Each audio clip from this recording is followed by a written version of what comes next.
Selam arkadaşlar, kanalımıza hoş geldiniz.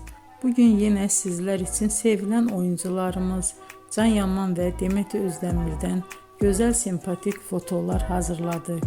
Demet Özdemir sana bir sır vereceğim. Kurt Seyit Şura, Çilek Kokusu, Erkenci Kuş dizisinde rol almış.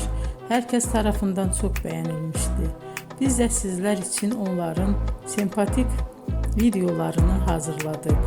Bu muhteşem videoların devam etmesini istiyorsanız bol bol yorum yazıp ve bildirimi her zaman açık bırakın ki videolarımız ilk önce siz görün. Hoşça kalın arkadaşlar.